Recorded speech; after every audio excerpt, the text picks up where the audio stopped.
What's going on, everyone, and welcome to a new episode of Vegan News, where we cover the good news, the bad news, and the weird news every single week in the vegan movement. So just like last week, I'm gonna be starting with the good news because I don't want you to get depressed from the beginning of the video.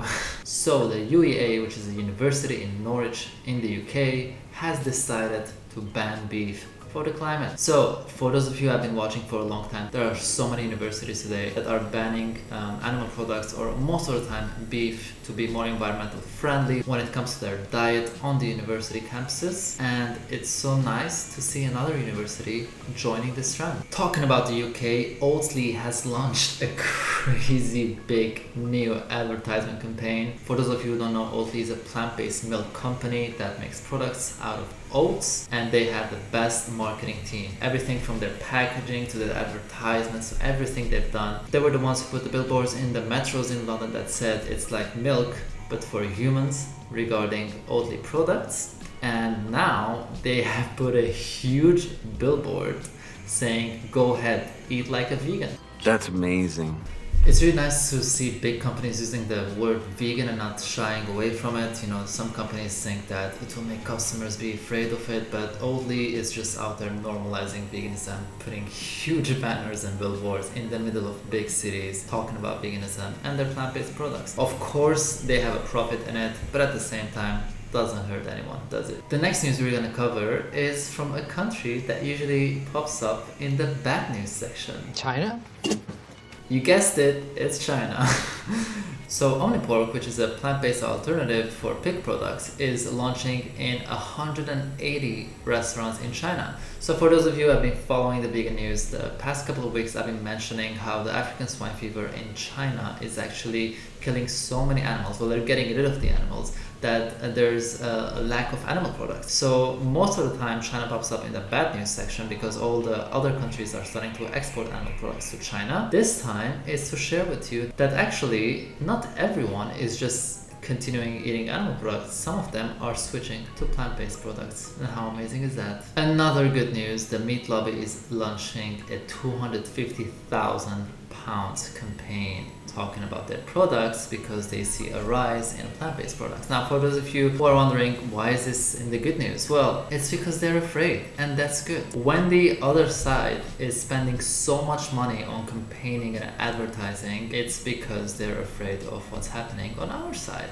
And that is always good because it shows that the demand is growing. I know I always talk about how the overall demand is also growing when it comes to animal products, but seeing this kind of things change in the market is also good for the vegan movement. A huge good news is BBC making a new documentary called Meat, a Threat to Our Planet. Now, this is absolutely amazing because no one can say like, this is actually propaganda and this and that. All lies and false propaganda. It's actually just BBC making it, and they are talking about the environmental impact of animal products, mostly meat, of course. Now, the good thing is that I watched a trailer and it actually talks about how it's the leading cause of deforestation and everything that is happening around the world. And it seems to be a pretty good documentary, so I'm really looking forward to watch this. In Paris, they have decided to ban circuses with wild animals. This is actually kind of surprising. I thought it already was banned for some reason. But apparently, starting 2020, if any circus comes forward asking for a permit for their shows, and their shows include wild animals, they will not get a permit to do it.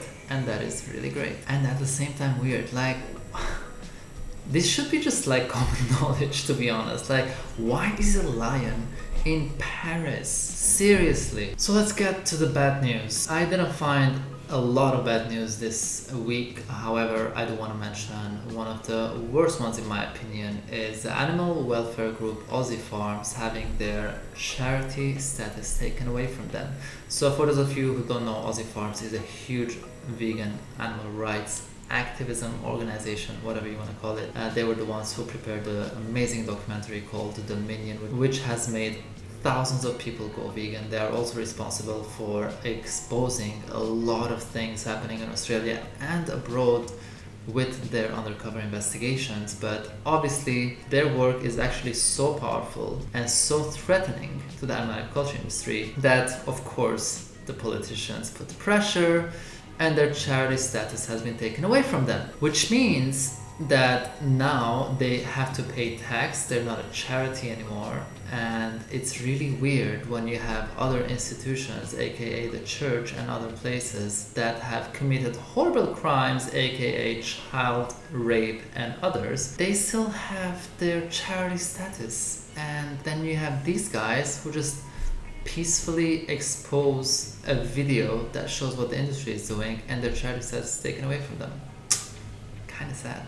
Another bad news is Cargill starting to invest even more in Asia because they think it's a great opportunity, because they see, apparently based on the market, a huge rise of demand in poultry and dairy products. Stop them! Can't you stop them?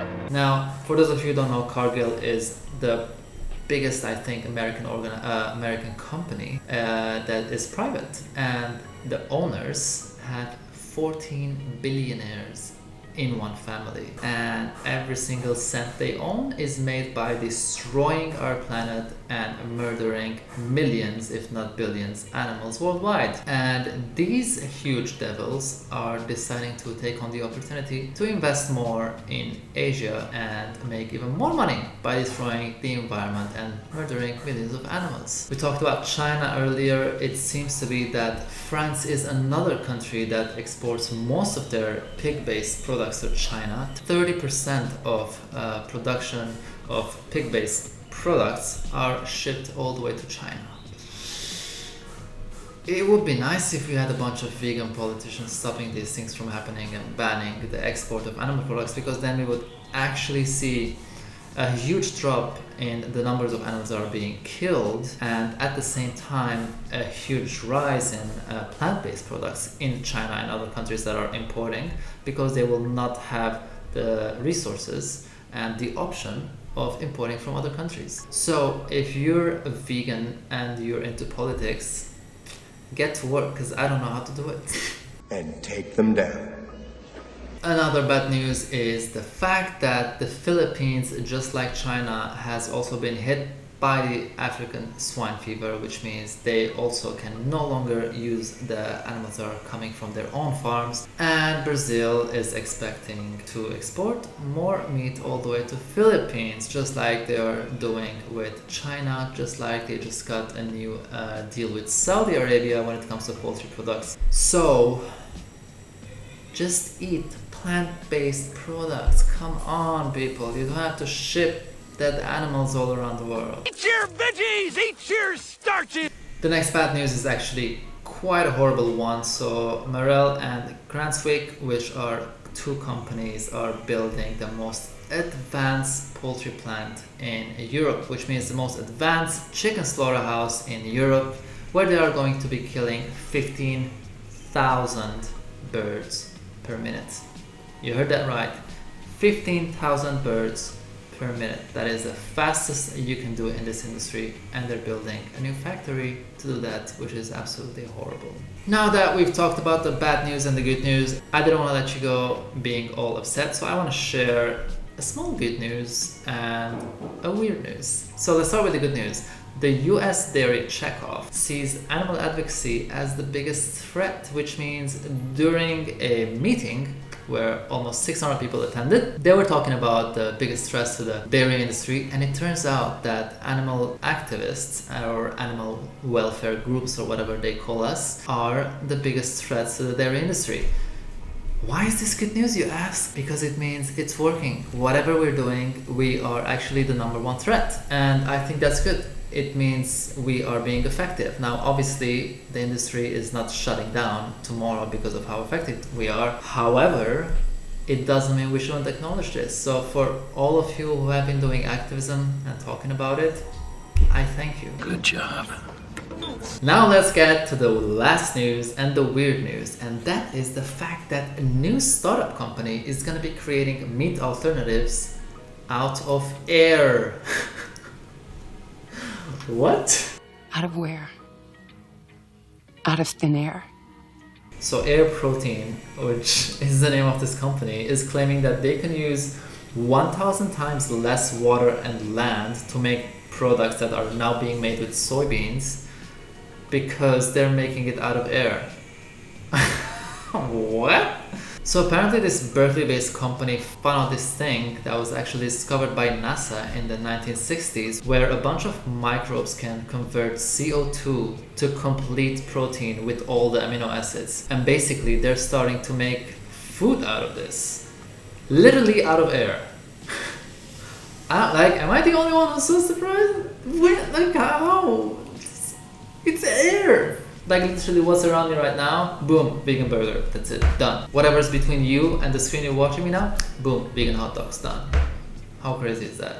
Anyway, I think I got a bit too excited about air protein, but I want to thank you all for watching this episode. I have a new episode of another series coming up very soon, so stay around and click that notification button and click subscribe and click like or dislike if you don't like me, and stay up to date with what's coming very, very soon. Thank you all so much for watching. If you want to check out my Patreon to support my work, click on this link, or Ethics Over Habits for vegan and sustainable clothing and other merchandise. Otherwise, thank you so much for your support. I really appreciate you all. Leave a comment in the comment section below and tell me what you think about air protein. I'll see you next week.